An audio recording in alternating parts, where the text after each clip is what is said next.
Deuxième décision anti-stress, décider ce que je veux vraiment pour être heureux. Moi, je pense qu'à un moment donné, on a tout le monde à designer en bon anglais notre vie. C'est-à-dire à dire qu'est-ce que je veux faire de ma vie. Et c'est tellement gros, ça, que tu dis, je ne sais pas par quel bout de prendre ça. Moi, je vais vous montrer très rapidement une façon que je fais régulièrement tous les ans. La première affaire que je fais, c'est que j'essaie de trouver les grands domaines de ma vie qui sont importants pour moi.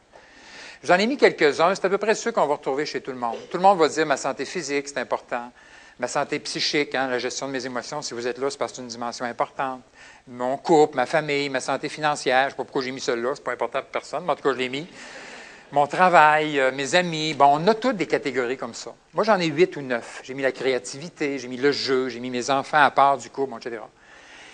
Et là, j'essaie de voir, la première fois que j'ai fait cet exercice-là, ça m'a fait ça a été assez révélateur. J'essaie de voir où est-ce que j'en suis dans chacune de ces catégories-là par rapport à où je voudrais être. Et je vais vous expliquer comment vous pouvez faire l'exercice. Dans le fond, c'est vos valeurs, c'est les domaines de votre vie que vous trouvez importants.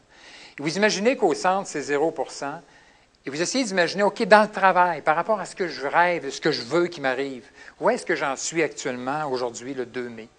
Et vous faites une évaluation sommaire. Vous dites, bien, mon travail, ça va quand même bien, c'est un nouveau travail, je connais les gens, il y a un petit peu de défis. Bon, je dirais que j'étais à 80 %. Voyez-vous, puis vous faites une ligne qui correspond à peu près à ça dans la pointe. Faites la même affaire avec la santé physique. Vous voyez que c'est ponctuel. Des fois, vous allez dire, j'ai pogné une méchante grippe l'autre jour, mon enfant pogne tout ce qui est à la garderie, je l'ai accroché moi aussi, je suis moins bon là, de ce temps-là, je ne fais plus les exercices, j'étais un peu down, j'étais à 60 %. Et vous faites le tour comme ça. Où est-ce que j'en suis dans ma santé financière? Dans le fond, ce que vous avez là-dedans, c'est les grands domaines de ma vie. Et vous avez à un moment donné à décider qu'est-ce que je veux qui m'arrive dans chacun de ces domaines-là. Si je réalise ça, je vais être heureux. C'est ça le bonheur, hein? C'est réussir à être ce qu'on peut le plus être dans chacune des catégories. C'est clair que ce n'est pas souvent à 100 % tout le monde.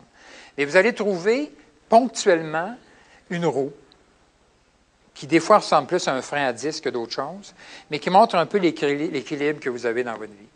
Et quel est le rapport avec le stress? Je pense que vous le voyez très clairement. Des fois, quand on est au travail, par exemple, qu'on a un stress majeur au travail, mais qu'ailleurs, dans d'autres domaines de notre vie, ça roule. Regarde, on a de quoi sur lequel s'appuyer. Voyez-vous, notre roue, elle va continuer à... Mais quand quelqu'un met tout dans son travail, qui néglige d'autres affaires, regarde, là, c'est d'autres domaines importants, il y a des trous, c'est quelqu'un qui va avoir bien de la misère à tolérer le stress. Voyez-vous, c'est toute la dimension de l'équilibre, dans le fond. Et décider ce que je veux, bien moi, c'est carrément le sens de la vie. Tu sais, quand on dit la plus grande source de stress, c'est de faire des choses qui n'ont pas de sens, là.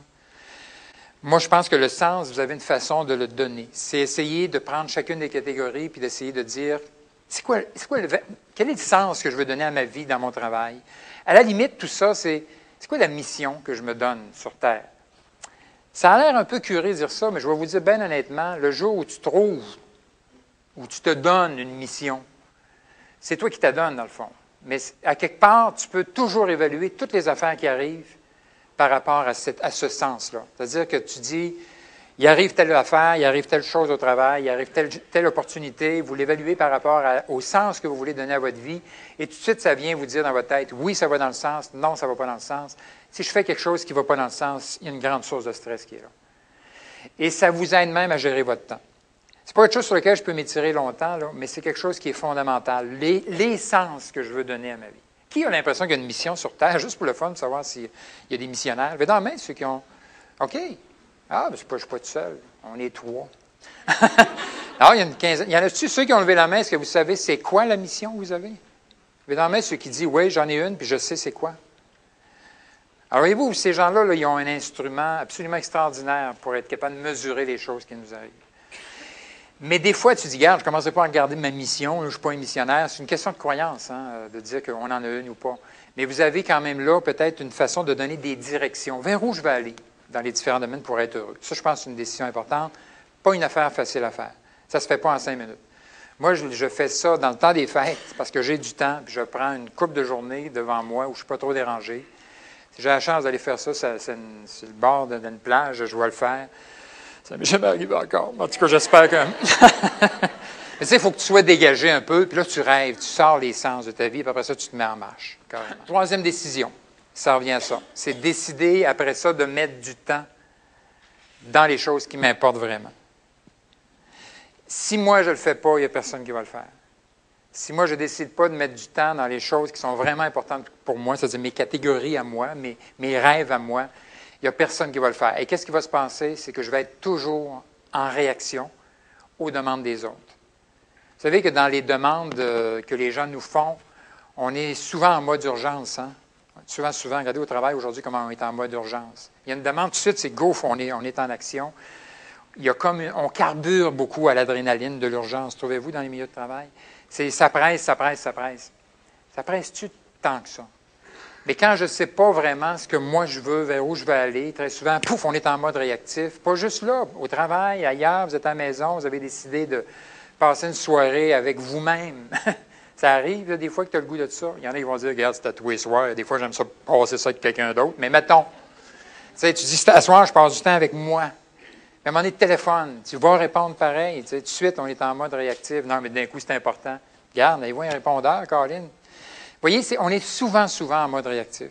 Et savoir un peu plus ce qu'on veut, c'est à un moment donné, ça fait que tu dis, les affaires qui se présentent, tu peux comme les classer là-dedans, puis dire, ça fit-tu, en bon québécois, avec là où je veux aller? Mais, vous voyez, hein, c'est pas facile à faire, ça. C'est comme une façon de...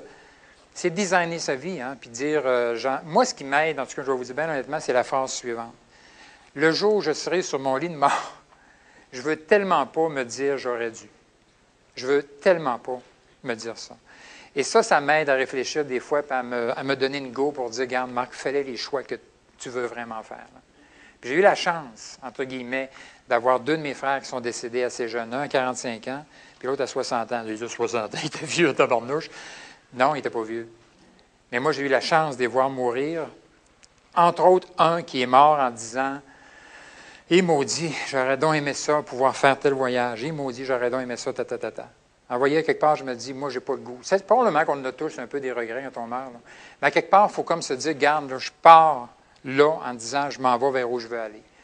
Et le rapport avec le stress, il est où? C'est que, regardez, là, quand vous faites des pas vers où vous voulez aller, vers les rêves que vous voulez, là, vous allez prendre une espèce de confiance en vous, une espèce d'estime de soi qui se dégage, une espèce d'assurance aussi qui se dégage, qui fait qu'à un moment donné, tu dis, je suis dans le bon chemin. Ça ne veut pas dire que tu n'es pas stressé pareil temporairement par des choses, mais beaucoup moins.